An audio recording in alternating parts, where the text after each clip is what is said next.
We live in a beautiful world, a world that is meant to thrive, a world that is designed to have abundance for all.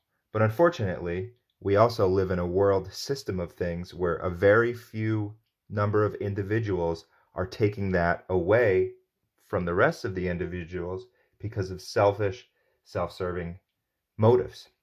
Now, this book, the Urantia book, is designed to upset that very, very out of balance world that we live in so that all of us can appreciate what it's like to live in the cosmic universe, the brother and sisterhood of all in the family of the divine. Now, the good thing about the Urantia book is that it doesn't matter what religion or race or anything like that, economic background that you come from. This is something that can be embraced by all. And in doing so, it doesn't mean that you have to throw away your old religious beliefs. It does mean that maybe some of them are going to grow and advance in truth as you peruse this book. So we're doing the Urantia book read through, and this is page 3. Remember, we're reading about deity and divinity, so we're just finishing that up. And without further ado, here we go. Please make sure you like and subscribe to the Urantia book page. Let's try to get the word out there. This does have the power for unity amongst all, but not uniformity. And that's why it's brilliant, and that's why you can tell it's designed by advanced celestial beings. Whereas man's religions is about that uniformity, that dogma, that crystallized creed that we all must be uniform in. But this is about unity under truth, under living truth, not crystallized truth. Deity may be existential, as in the eternal Son, experiential, as in the Supreme Being, associative, as in God the Sevenfold, undivided, as in the Paradise Trinity. Deity is the source of all that which is divine. Deity is characteristically and invariably divine, but all that which is divine is not necessarily deity, though it will be coordinated with deity and will tend towards some phase of unity with deity, spiritual, mindal, or personal.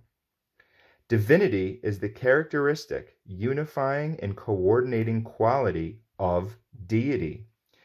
Divinity is creature comprehensible as truth, beauty, and goodness, correlated in personality as love, mercy, and ministry, and disclosed on impersonal levels as justice, power, and sovereignty. Divinity may be perfect, complete, as on existential and creator levels of paradise perfection.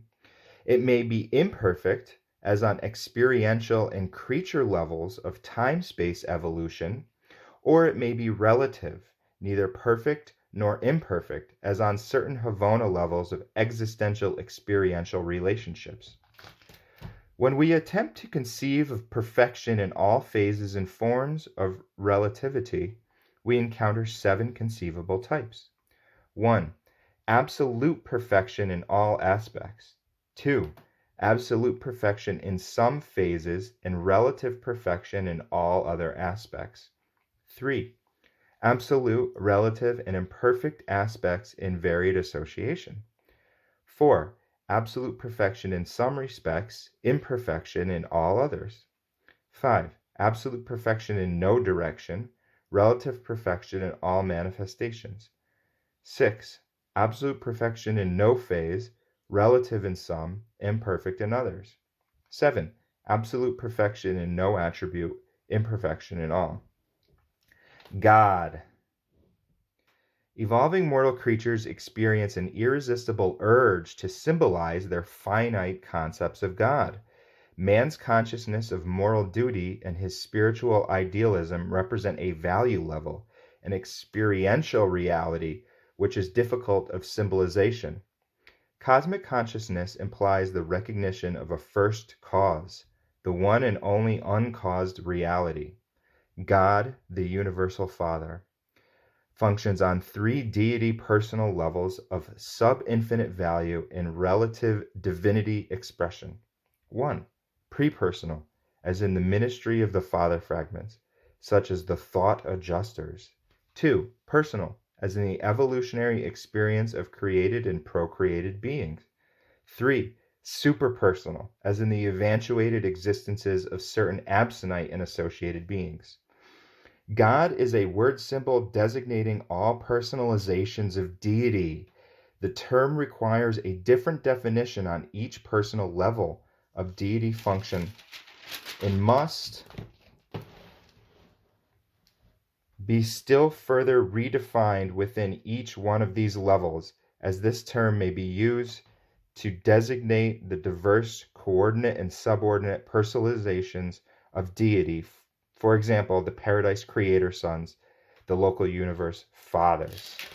Okay, so that is page 3 of the Urantia book. Now, just a brief thing to understand is they're, again, talking about deity and divinity. Divinity is more the non-personal aspect of God. Okay, that's the all-pervasive things which they characterize. Now, this is really good. Truth, beauty, and goodness. That's how we can comprehend what divinity is. We are creatures, comprehensible, opposed to deity, which is not a creature. Okay. Now we that's how, if you see goodness, okay, remember that is divinity. If it's beautiful and it's true, then it must also be good. If it's true and it's good, then it must also be beautiful. If it's beautiful and good, then it must also be true. Now this is correlated in personality. So now we're relating as persons, because good, if it's not personal, then it's just whatever, the Force, like Star Wars or something like that. But when you make it personal, then it's now the experience of love. Okay, so that's where personality comes in. Mercy, having mercy, ministry, helping others. Now, on impersonal levels, it's justice, power, and sovereignty. These things must exist in the universe. We want a universe of justice. But see, that's impersonal because it doesn't matter who committed an act that is sinful. The justice is just inherent in the universe. But luckily, because of love and mercy, this is understood. This is going to temper this justice. Okay, so now it's saying that there's all these different levels of perfection that we experience in divinity. Okay, so there's imperfection in all. Okay, so we're like the world exists and it is not perfect, yet it still exists. It's not a phantasm, even though that it's not perfect. That is encompassed in divinity. Now it's saying how we come up with all of these crazy concoctions about how we're going to, symbolize God. But, if we look at our moral duty, then that's our own experience. That's this experiential reality of it. So it's key to understand these two things that they keep bringing up: experiential and existential. Existential basically means that it's existed before time. There's no new thing being added to it. It exists. And experiential, however, is growing. And that is what we are going through. We are experiential beings. However, they touch on a few new words here. One is the thought adjuster, the father fragments, which they go in to and explain more in the later papers. This hasn't been explained yet. These father fragments, this is our divine gift of spirit that dwells within us. Okay, it's a fragment of that existential God that is now having a journey with us as experiential creatures. So we're kind of this team of both God and man, and it's to the amount that we want to manifest it. However, like I said in the beginning, those who control this world, they've sold their souls. They've gotten the keys to dominate us by pandering to our base desires and making us forget that we have a father fragment within us. And so even the religions might collude that or confuse that. But the Urantia book makes it very, very clear that this is a reality. This is a reality that we have a father fragments. That's pre-personal. So That's page 3 of the Urantia book. Please like and subscribe, get the word out there, and thanks for listening.